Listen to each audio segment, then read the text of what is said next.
নমস্কাৰ মাননীয় অধ্যক্ষ মহোদয় আৰু আজিৰ সন্মানীয় সদন অধ্যক্ষ মহোদয় আমি নিৰ্বাচিত কৰি দিয়া বিধায়কজনক নিমন্ত্ৰণ জনাই তেওঁৰ ওপৰত যুক্তি প্ৰদৰ্শন কৰাতকৈ বিৰোধী পক্ষৰ প্ৰথমগৰাকী সদস্যৰ হয়তো প্ৰয়োজন আছিল সদনৰ মধ্যে উত্থাপন হোৱা বিধেয়কখনক বিধায়কৰ সলনি বিধেয়ক বুলি সম্বোধন কৰাটো যাৰ বাবে অধ্যক্ষ মহোদয় আজি বিৰোধী পক্ষৰ প্ৰথমগৰাকী সদস্যৰ সৈতে মই সহমত পোষণ কৰিব নোৱাৰিলোঁ মাননীয় অধ্যক্ষ মহোদয় আমাৰ ভাৰতবৰ্ষত যদি কোনো অপৰাধ সংঘটিত কৰিলে লিংগ বৰ্ণ ধৰ্ম নিৰ্বিশেষে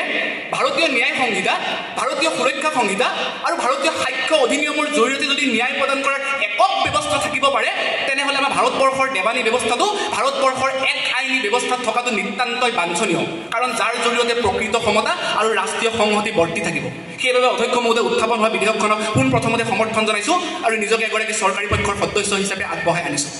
মাননীয় অধ্যক্ষ মহোদয় আমাৰ ভাৰতবৰ্ষৰ প্ৰখ্যাত অধিবক্তা তথা দিল্লী বাৰ কাউন্সিলৰ প্ৰাক্তন সম্পাদক পীয়ুষ গুপ্তাই তেখেতৰ 2024 বৰ্ষত প্ৰকাশিত এখন উল্লেখযোগ্য গ্ৰন্থ uniform civil code towards unified ভাৰতৰ পাতত উল্লেখ কৰিছে যে আমাৰ ভাৰতবৰ্ষত অভিন্ন দেৱানী বিধি প্ৰৱৰ্তন হ'লে বিভিন্ন ধৰণৰ পৰিৱৰ্তন আহিব অধ্যক্ষ মহোদয় ইয়াৰে প্ৰথমটো পৰিৱৰ্তন হ'ব ছাকচেছন অৰ্থাৎ উত্তৰাধিকাৰী সূত্ৰে সম্পত্তি লাভ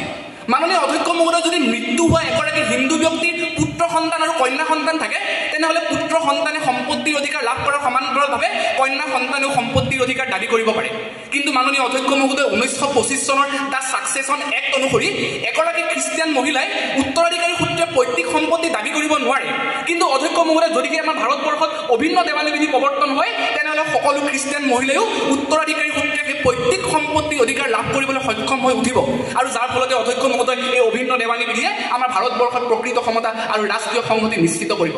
মাননীয় অধ্যক্ষ মহোদয় দ্বিতীয়টো পৰিৱৰ্তন হ'ব তুলনীয়া সন্তান অৰ্থাৎ দত্তক লোৱা অধ্যক্ষ মহোদয় যিটো সময়ত 1956 চনৰ Hindu adoption and maintenance actor জৰিয়তে হিন্দু জৈন শিখ আৰু বুদ্ধ ধৰ্মৰ লোকসকলেহে সন্তান দত্তক লোৱা অৰ্থাৎ কোনো সন্তান তুলনীয়া হিচাপে লোৱাৰ অনুমতি লাভ কৰে কিন্তু ইছলাম ধৰ্ম এই ক্ষেত্ৰত ব্যতিক্ৰম কাৰণ ইছলাম ধৰ্মৰ ব্যক্তিগত আইনসমূহে কোনো নিসন্তান মুছলমান দম্পতীক সন্তান তুলনীয়া হিচাপে ল'বলৈ অনুমতি প্ৰদান নকৰে ইয়াৰ পৰিৱৰ্তে কাফালা লোৱাৰহে নিৰ্দেশ দিয়ে কিন্তু অধ্যক্ষ মহোদয় যদিহে আমাৰ ভাৰতবৰ্ষত সেই অভিন্ন দেৱানী বিধি প্ৰৱৰ্তন হয় তেনেহ'লে সকলো ধৰ্মৰ লগতে এই নিসন্তান মুছলমান দম্পতীয়েও সন্তান তুলনীয়া হিচাপে ল'বলৈ অনুমতি লাভ কৰিব আৰু যাৰ ফলতে অধ্যক্ষ মহোদয় এই অভিন্ন দেৱানী বিধি প্ৰৱৰ্তনে আমাৰ ভাৰতবৰ্ষত প্ৰকৃত সমতা আৰু ৰাষ্ট্ৰীয় সংহতি নিশ্চিত কৰিব পাৰিব সেইবাবে অধ্যক্ষ মহোদয় আজি উত্থাপন হোৱা বিধেয়কখনক সমৰ্থন জনাবলৈ বাধ্য হৈছোঁ মাননীয় অধ্যক্ষ মহোদয় তৃতীয়টো পৰিৱৰ্তন হ'ব ছেকুলাৰিজিম অৰ্থাৎ ধৰ্ম নিৰপেক্ষ মাননীয় অধ্যক্ষ মহোদয় যিটো সময়ত 1909 চনৰ আনন্দ বিবাহ আইনৰ জৰিয়তে কোনো শিখ দম্পতীয়ে বিবাহ পাশত আবদ্ধ হ'ব পাৰে কিন্তু অধ্যক্ষ মহোদয় একে সময়তে কোনো শিখ দম্পতীয়ে যদি বিবাহ বিচ্ছেদ বিচাৰে তেনেহ'লে শিখ ব্যক্তিগত আইনৰ জৰিয়তে নহয় 1955 চনৰ হিন্দু বিবাহ আইনৰ জৰিয়তেহে বিবাহ বিচ্ছেদ কৰিব লগা হয় অৰ্থাৎ অধ্যক্ষ মহোদয় যিটো সময়ত শিখ ধৰ্মৰ লোকসকলৰ কাৰণে বিবাহ বিচ্ছেদৰ বাবে কোনো পৃথক আইনে নাই তেনেকুৱা এটা প্ৰেক্ষাপটত যদিহে অধ্যক্ষ মহোদয় আমাৰ ভাৰতবৰ্ষত অভিন্ন দেৱানী বিধি প্ৰৱৰ্তন হয় তেনেহ'লে সকলো ধৰ্মৰ লগতে শিখ ধৰ্মৰ লোকসকলেও বিবাহ বিচ্ছেদৰ সম অধিকাৰ লাভ কৰিবলৈ সক্ষম হৈ উঠিব আৰু এই ধৰ্ম নিৰপেক্ষতা আমাৰ ভাৰতবৰ্ষৰ সংবিধানৰ প্ৰস্তাৱনাত থকা কেৱল মাত্ৰ এটা শব্দ নহয় প্ৰকৃতপক্ষে সকলো ধৰ্মৰ লোকৰ বাবে এই অভিন্ন দেৱানী বিধিয়ে ধৰ্ম নিৰপেক্ষতা নিশ্চিত কৰিব আৰু যাৰ জৰিয়তে আমাৰ ভাৰতবৰ্ষৰ সেই ৰাষ্ট্ৰীয় সংহতি নিশ্চিত হ'ব অধ্যক্ষ মহোদয় এতিয়া চতুৰ্থতে উল্লেখ কৰিব বিচাৰিছোঁ অৰ্থনৈতিক সমতাৰ কথা মাননীয় অধ্যক্ষ মহোদয় যিটো সময়ত ভাৰতবৰ্ষৰ হিন্দু আনডিভাইডেড ফেমিলি অৰ্থাৎ হিন্দু অবিভক্ত পৰিয়ালৰ কোনো কোম্পানীৰ ব্যৱসায়ৰ নামত যদি এখন পৃথককৈ পান কাৰ্ড থাকে তেন্তে কেৱল মাত্ৰ যৌথ পৰিয়ালৰ হোৱাৰ বাবে ব্যৱসায়িক কৰ পৰিশোধ কৰাৰ সময়ত 2.5 লাখ টকা চৰকাৰৰ ফালৰ পৰা ৰেহাই প্ৰদান কৰা হয় অৰ্থাৎ অধ্যক্ষ মহোদয় যিটো সময়ত এই সুবিধা হিন্দুসকলক প্ৰদান কৰি আন ধৰ্মৰ লোকসকলক বঞ্চিত কৰা হয় কিন্তু অধ্যক্ষ মহোদয় যদিহে আমাৰ ভাৰতবৰ্ষত সেই অভিন্ন দেৱানী বিধি প্ৰৱৰ্তন হয় তেন্তে কোনো ধৰ্মৰ কাৰণে কৰ ৰেহাইৰ দৰে এনেধৰণৰ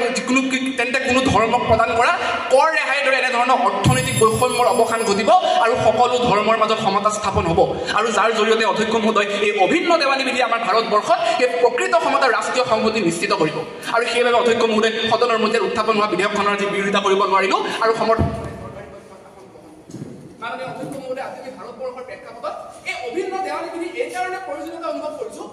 কাৰণ যদি এগৰাকী দৰিদ্ৰ খ্ৰীষ্টিয়ান মহিলাই নিজৰ স্বামীৰ পৰা বিবাহ বিচ্ছেদ বিচাৰে তেন্তে খ্ৰীষ্টিয়ানসকলৰ ব্যক্তিগত আইনে সেই দৰিদ্ৰ খ্ৰীষ্টিয়ান মহিলাগৰাকীক সেই সুবিধা প্ৰদান নকৰে কাৰণ খ্ৰীষ্টিয়ানসকলৰ ব্যক্তিগত আইন অনুসৰি বিবাহ বিচ্ছেদ হৈছে অনিয়ম কিন্তু অধ্যক্ষ মহোদয় যদি আমাৰ ভাৰতবৰ্ষত সেই অভিন্ন দেৱানী বিধি প্ৰৱৰ্তন হয় তেনেহ'লে সেই দৰিদ্ৰ খ্ৰীষ্টান মহিলাগৰাকীও বিবাহ বিচ্ছেদৰ সম অধিকাৰ লাভ কৰিব পাৰিব আৰু যাৰ জৰিয়তে অধ্যক্ষ মহোদয় এই অভিন্ন দেৱানী বিধিয়ে আমাৰ ভাৰতবৰ্ষত প্ৰকৃত ক্ষমতাৰ লগতে ৰাষ্ট্ৰীয় সংহতি নিশ্চিত কৰিব আৰু সেইবাবে অধ্যক্ষ মহোদয় আজি সদনৰ মজিয়াত উত্থাপন হোৱা বিধেয়কখনক আইনলৈ ৰূপান্তৰিত কৰিবৰ বাবে বিৰোধী পক্ষৰ প্ৰত্যেকগৰাকী সদস্যক আমাৰ সৈতে সহমত পোষণ কৰিবলৈ